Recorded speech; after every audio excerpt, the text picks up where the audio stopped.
So at the core of everything that we do here in Cardiff Pain and Performance is our 5-step process. Our 5-step process is a way that we're able to chart your progress through to recovery and are able to identify the different stages that are required for healing. So the first step is when you come into the clinic, we need to provide you with an accurate diagnosis. Now, we do that through a range of tests that we run here in the clinic, from gait analysis to checking eye movement, to checking orthopedic tests to see if there's any evidence of arthritis, to actually seeing what the muscle stability around the joint is.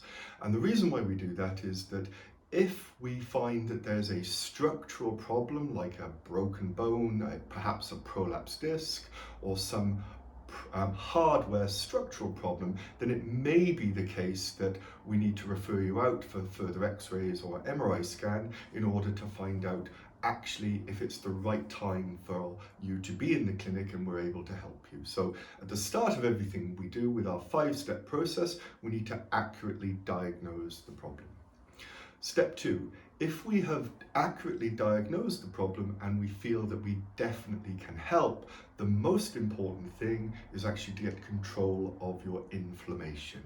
Generally speaking, when we injure a body area, the nervous system and the endocrine system and your immune system produces inflammation.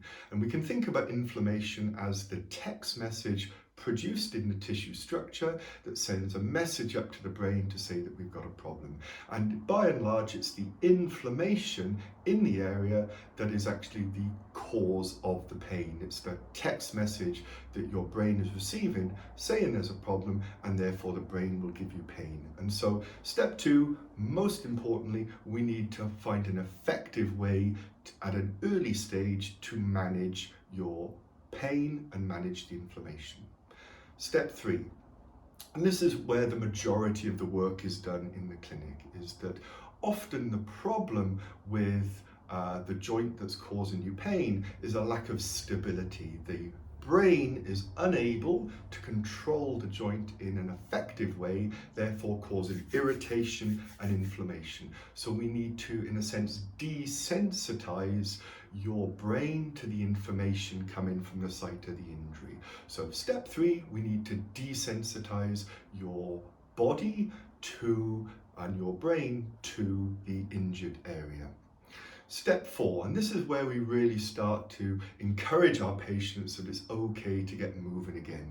And in this sense, we need to start loading up the area that was previously injured, because the brain will have started to become fearful that any loading into that area might actually cause further trauma. And so we really need to start to desensitize and load the area that was previously injured to invite the body to move freely again.